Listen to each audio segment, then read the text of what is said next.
सरकार ने आज घोषणा की कि मुख्यमंत्री महिला रोजगार योजना के तहत लगभग 10 लाख जीविका दीदियों के बैंक खाते में 10,000 रुपए भेजे जाएंगे। इनमें 9.5 लाख महिलाएं ग्रामीण क्षेत्र की हैं और 50,000 शहरी क्षेत्र की। राज्य सरकार ने बताया कि ये मदद उन महिलाओं को दी जाती है जिन्होंने स्वरोजगार या छोटे व्यवसाय शुरू करने के लिए आवेदन किया था। इस कदम के तहत अब तक कुल 1.40 करोड़ से अधिक महिलाओं को लाभ मिल चुका है। इस सरकारी योजना का उद्देश्य महिलाओं को स्वावलंबी बनाना, स्वरोजगार को प्रोत्साहित करना और आर्थिक स्थिति बेहतर करना है। बिहार के ग्रामीण विकास विभाग ने कहा कि 14 दिसंबर तक सभी पात्र लाभार्थियों को ये राशि हस्तांतरित कर दी जाएगी।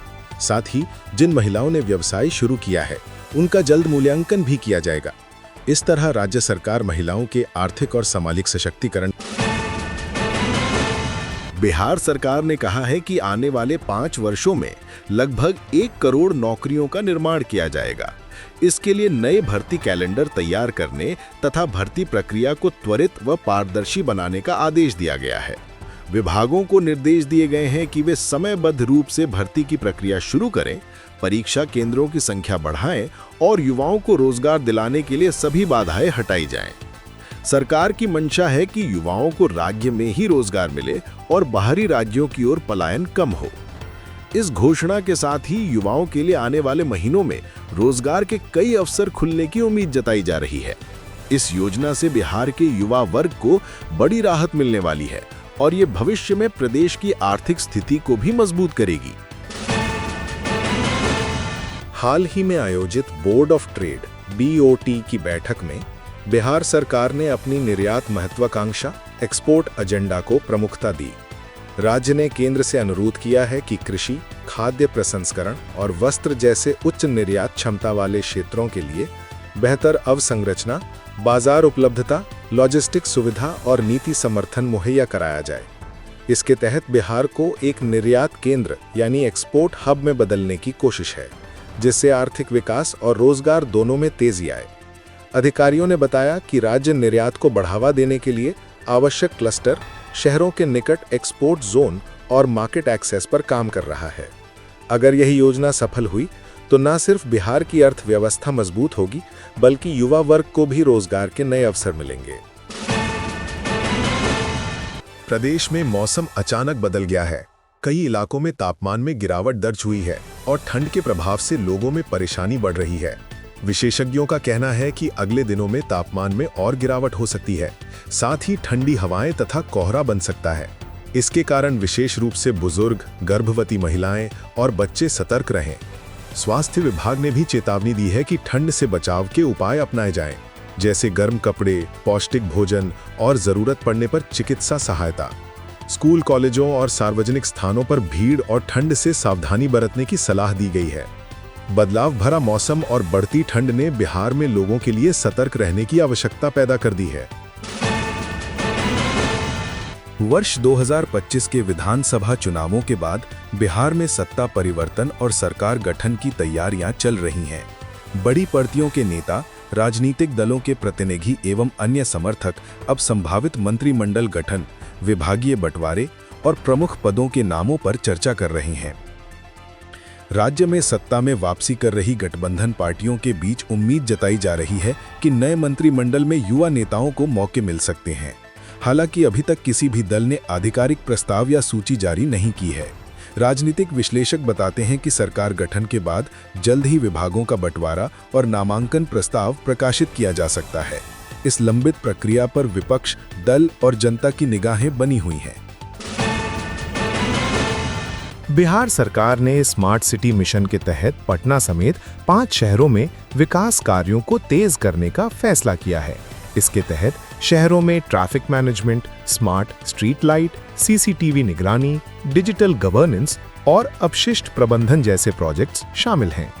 पटना स्मार्ट सिटी के DM ने बताया कि इस वर्ष कई नई सड़क परियोजनाएं और फ्लाईओवर भी शुरू किए जाएंगे। साथ ही शहर में जल आपूर्ति और सड़क सुरक्षा के लिए भी आधुनिक तकनीक का इस्तेमाल किया जाएगा। राज्य सरकार का कहना है कि स्मार्ट सिटी मिशन का उद्देश्य शहरों को तकनीकी रूप से सक्षम, सुरक्षित और साफ सुथरा बनाना है। इन परियोजनाओं से न केवल नागरिकों की सुविधा बढ़ेगी, बल्कि रोजगार के नए अवसर भी उत्पन्न होंगे। प्रशासन ने सभी विभागों को ये निर्देश दिया है कि समय पर काम पूरा किया जाए। बिहार सरकार ने शिक्षा विभाग के माध्यम से नए स्कूल सत्र की रूपरेखा जारी की है। इसके तहत सरकारी स्कूलों में डिजिटल शिक्षा को बढ़ावा दिया जाएगा, शिक्षकों के प्रशिक्षण कार्यक्रम आयोजित होंगे और पढ़ाई के स्तर में सुधार लाने के लिए आंकलन प्रणाली को सख्त किया जाएगा। शिक्षा मंत्री ने कहा कि सरकार का लक्ष्य है कि ग्रामीण क्षेत्रों के बच्चे भी शहरों की तरह गुणवत्तापूर्ण शिक्षा प्राप्त करें। साथ ही विद्यार्थियों की प्रतियोगी परीक्षा और स्कूल परीक्षा के लिए विशेष कोचिंग सेंटर बनाए जाएंगे। इसके अलावा पाठ्यक्रम में आधुनिक विषयों और तकनीकी कौशल को शामिल किया गया है। योजना के अनुसार अगले वर्ष तक राज्य के लगभग 15,000 स्कूलों में इन सुधारों को लागू किया जाएगा। रेल मंत्रालय और बिहार सरकार ने पटना से भागलपुर के बीच हाई स्पीड रेल परियोजना पर निवेश को मंजूरी दी है। इस परियोजना के तहत ट्रेन 200 किलोमीटर प्रति घंटे की रफ्तार से चलेगी। अधिकारियों ने बताया कि ये परियोजना न केवल यात्रा समय कम करेगी, बल्कि व्यापार और उद्योग को भी बढ़ावा देगी। हाई स्पीड ट्रेन के निर्माण में नई तकनीक और आधुनिक इंफ्रास्ट्रक्चर का इस्तेमाल किया जाएगा। इसके अलावा स्टेशनों के पास लॉजिस्टिक हब बनाए जाएंगे, जिससे माल ढुलाई की प्रक्रिया तेज होगी। अधिकारियों ने कहा कि परियोजना पूरा होने के बाद बिहार में आर्थिक गतिविधियां और निवेश में काफी वृद्धि होगी। बिहार सरकार ने राज्य के ग्रामीण और दुर्गम क्षेत्रों में मोबाइल मेडिकल यूनिट्स या MMU तैनात करने की योजना बनाई है। इन यूनिट्स में डॉक्टर, नर्स और मेडिकल स्टाफ रहेंगे और स्वास्थ्य जांच, आपातकालीन उपचार और टीकाकरण की सुविधा उपलब्ध कराएंगे।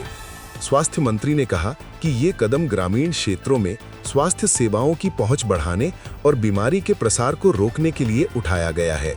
मोबाइल यूनिट्स में आधुनिक उपकरण और दवाइयां उपलब्ध होगी। ये योजना खासकर गर्भवती महिलाओं, बच्चों और बुजुर्गों के लिए लाभकारी होगी। सरकार का लक्ष्य है कि अगले 6 महीनों में राज्य के 1500 गांवों में ये यूनिट सक्रिय हो जाए। बिहार सरकार ने कृषि क्षेत्र में सुधार और किसानों के समर्थन के लिए नई योजना शुरू की है।